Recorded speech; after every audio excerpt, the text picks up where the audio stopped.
బాబు గారు అధికారంలోకి రావడానికి కారణం ఈనాడు, జ్యోతి, అర్రజన మీడియా ఎట్లాగో ఆయన పరువు తీయడానికి కూడా వీళ్ళే కారణం అవుతుంటారు. జ్యోతి రండి బేరం మాట్లాడుకుందాం అంటూ ఒక వార్త రాసుకొచ్చింది. ది ల్యాబీయిస్ట్ అంటూ. ఓ రిటైర్డ్ ఐఏఎస్ దగ్గర బంధువు దందా, సొంత జిల్లా కడప, హైదరాబాద్లో మకాం, ఆర్డీఓ, డిఎస్పీ పోస్టింగుల్లో మంత్రాంగం, సెటిల్మెంట్ల కోసం వచ్చి మాట్లాడుకోండి, డిప్యూటీ కలెక్టర్లు, డిఎస్పీ క్యాడర్కి ఫోన్లు, పోస్టులు రిజర్వ్ చేసుకోవాలంటూ ఆఫర్లు, గత ప్రభుత్వంలోనూ పోస్టింగుల్లో చక్రం.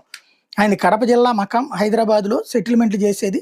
అమరావతిలో ప్రభుత్వం ఆయనకి ఎలాంటి పదవి లేదు, అధికారి కూడా కాదు, కానీ ఆర్డీఓ, డిఎస్పీ పోస్టింగ్లు ఇప్పిస్తానంటూ లాబింగ్ చేస్తున్నారు. వచ్చి మాట్లాడుకోవాలని అధికారులకు ఆఫర్లు కూడా ఇస్తున్నారు. ఇక జగన్ ప్రభుత్వంలో కీలక స్థానంలో పనిచేస్తున్న రిటైర్డ్ ఐఏఎస్తో ఆయనకు దగ్గర బంధుత్వం ఉంది. అప్పట్లో గ్రూప్ 1 అధికారుల పోస్టింగ్లో చక్రం తిప్పారు. ఇప్పుడు ఆర్డీఓ, డిఎస్పీ పోస్టుల మీద కన్నేశారు. ఈ లాబిస్ట్ కీలక అధికారులతో సన్నిహిత పరిచయాలు ఉన్నాయి. ఈ వార్త ద్వారా ఏం చెప్పదలుచుకున్నారు మన రాధాకృష్ణ గారు? పోస్టింగ్లు చంద్రబాబు ఎవరు, లోకేష్